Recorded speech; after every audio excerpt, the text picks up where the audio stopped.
सांध्यापासून मांद्यापर्यंत सामान्य शेतकरी मित्रांसाठी आपला मित्र उदय लाडगावून आला अनोखा व्हिडिओ पाहणं सर्वांची शेती मित्र करतो. आता खूप खूप स्वागत. शेतकरी मित्रांनो, आपण सर्वांनी आता थंबनेल पाहितले आणि आपण सर्वांनी आता टायटल सुद्धा वाचले. सांध्यापासून मांद्यापर्यंत कांदा उत्पादक कास्तकार बांधवांसाठी सध्याचा हा सर्वात महत्त्वाचा व्हिडिओ. जो व्हिडिओ तुमच्यासाठी, माझ्यासाठी व आपल्यासारख्या सामान्य कांदा उत्पादक कास्तकार बांधवांसाठी घेऊन आला आहे आनंदाची वार्ता. या आनंदाच्या वार्तेनुसार आता कर्नाटकमुळे देशांतर्गत बाजारामध्ये इथून पुढे प्रचंड वाढणार आहे कांद्याचा बाजारभाव. पण जो कांदा उत्पादक कास्तकार बांधव आहे तो मात्र सध्या विचारायला लागलाय की असं काय घडले कर्नाटकमध्ये की ज्यामुळे इथून पुढे आता देशांतर्गत बाजारामध्ये प्रचंड वाढणार आहे कांद्याचा भाव. कर्नाटकमुळे इथून पुढे देशांतर्गत बाजारामध्ये का, कधी व कशा पद्धतीने वाढणार आहे कांद्याचा दर. चला तर मग आपल्या सर्वांच्या मनात निर्माण झालेल्या सर्व 100 प्रश्नांची उत्तरे आजच्या व्हिडिओच्या माध्यमातून प्राप्त करूया. ज्यांना ज्यांना या प्रश्नांची अचूक उत्तरे जाणून घ्यायची असेल त्या सर्वांनी हा व्हिडिओ आता सुरुवातीपासून शेवटपर्यंत पाहावा. जिथं व्हिडिओ पाहत असताना आपल्या सर्वांना व्हिडिओमधील माहिती मनापासून आवडल्यासारखी वाटेल तिथंच व्हिडिओ लाईक करा. जास्तीत जास्त कास्तकार बांधवापर्यंत हा अत्यंत महत्त्वाचा व्हिडिओ पोहोचवण्यासाठी व्हिडिओला शेअर करा. चॅनलला सबस्क्राईब करून जरूर नोटिफिकेशन बेललाही ऑल करा. याच्यामुळे येणारा प्रतिकूळ आपल्या मिळत राहतो या ठिकाणी सतत. सांध्यापासून बांध्यापर्यंतच्या सामान्य कांदा उत्पादक कास्तकार बांधवांसाठी सध्याची ही आनंदाची वार्ता. ज्या आनंदाच्या वार्त्यानुसार आता कर्नाटकमुळे इथून पुढे देशांतर्गत बाजारामध्ये प्रचंड वाढणार आहे कांद्याचा बाजारभाव.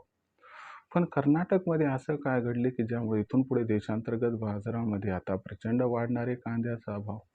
चला तर मग या सर्वात महत्त्वाच्या यक्ष प्रश्नाच्या आजच्या व्हिडिओच्या माध्यमातून इथं प्राप्त करूयात उत्तर. बघा मित्रांनो, कर्नाटकचा आणि कांद्याच्या बाजारभावाचा आपापसात काय रिलेशन आहे प्रथम समजून घेऊया. देशात जेवढं कांद्याचं उत्पादन होतं त्याच्यापैकी 9 ते 10% कांदा उत्पादन हे एकट्या कर्नाटकमध्ये होतं. तसं बघायला गेलं तर हे उत्पादन खूप जास्त नाही. मग अशा परिस्थितीमध्ये कर्नाटक कांद्याच्या दरावरती एवढा प्रभाव कशामुळे टाकू शकतो?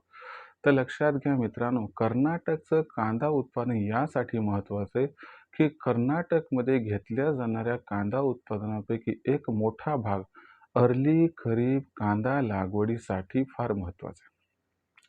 आता जो अर्ली खरीप कांदा लागवडीचा मुद्दा आहे तर लक्षात घ्या मित्रांनो, हा जो कांदा आहे तो 15 जुलैनंतर मार्केटमध्ये येत असतो. यंदा अल्निनोमुळे झाले काय की पाऊस काळ कमी कोसळला, त्याच्यामुळं आपल्याला अर्ली खरीप कांदा लागवड कर्नाटकमध्ये भयंकर प्रमाणात घटताना दिसली. याच्यामुळं काय आहे की आता जो 15 जुलैनंतर कर्नाटकचा कांदा हा बाजारात येत असतो तो यंदाच्या वर्षी कमी येणार आहे, उशिराने येणार आहे आणि फार लवकर संपणार. मग जो कर्नाटकचा कांदा 15 जुलैनंतर मार्केटमध्ये आल्यावर कांद्याचा बाजारभाव हा नियंत्रणात येत असतो, तर तोच कर्नाटकचा कांदा यावर्षी तुलनेनं फार कमी, फार उशिरा आणि फार लवकर अशा 3 स्टेजमध्ये या ठिकाणी आटोपणार आहे. म्हणजे कसं आहे की उत्पादन फार कमी, त्याची आवक उशिरानं होणार आणि ती आवक लवकर संपणार. तर याच्यामुळं काय झाले की कर्नाटकचा कांदा कमी येणार आहे म्हणून व्यापाऱ्यांनी काय केले की जो कांद्याचा दर आहे थोडासा वाढवलाय.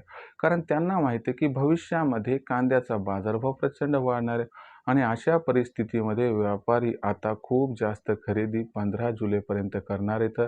याचा अर्थ असा नाही की त्याच्यानंतर कांदा खरेदी सुरू राहणार नाही, पण 15 जुलैपर्यंत जेवढा होईल तेवढा कांदा हा या ठिकाणी खरेदी केला जाणार आहे. कारण तुम्हाला सांगतो, कर्नाटकचा कांदा 15 जुलैनंतर मार्केटमध्ये मोठ्या प्रमाणात आला नाही तर याचा डायरेक्ट इम्पॅक्ट कांद्याच्या दरावरती होणार आणि याच्यामुळं कांद्याची मागणी आणि कांद्याचा जो पुरवठा आहे याच्यात खूप मोठा गॅप निर्माण होणार आणि हा जो गॅप आहे हा गॅप कांद्याच्या बाजारभावाला रेकॉर्डतोड तेजी प्रदान करणार. याच्यामुळे जो कांद्याचा भाव हा सध्या कुठंतरी 2022 पर्यंत दिसतोय तो 15 जुलैनंतर आपल्याला 2500 ते 3000 पर्यंत दिसेल आणि कर्नाटकमुळे जर 15 ऑगस्ट नंतर देशात कांद्याचा भाव हा 5000ला ओलांडताना दिसला तर अजिबात आश्चर्य वाटायला नको असं जाणकारांचं आहे इथं स्पष्ट मत.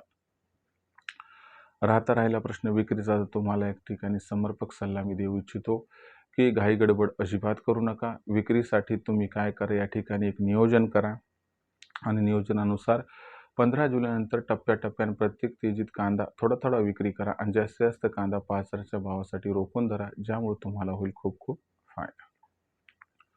भविष्यात देशात कांद्याचा बाजारभाव कशा पद्धतीने राहील याबद्दल अधिक वाचूक माहिती जाणून घेण्यासाठी पाहत रहा आवडते यूट्यूब चॅनल शेती मित्र. व्हिडिओमधील माहिती आवडली असेल तर व्हिडिओस लाईक करा. सामान्य कास्तकार बांधवापर्यंत अत्यंत महत्त्वाचा व्हिडिओ पोहोचवण्यासाठी व्हिडिओला शेअर करा. चॅनलला एकदा सबस्क्राईब करून नोटिफिकेशन बेललाही ऑल करा. याच्यामुळे येणारा प्रत्येक वेळ आपल्या मिळत राहतो आता या ठिकाणी सतत. तर मित्रांनो, अशाच एका नवीन व्हिडिओसह मी आपला मित्र उदयलाल आपल्या सर्वांना आवडते यूट्यूब चॅनल शेती मित्र मिळत राहील सातत्याने. तोपर्यंत सर्व शेतकरी मित्रांचे व कास्तकार बांधवाचे आजच्या व्हिडिओत करतो मनापासून खूप खूप आभार व्यक्त.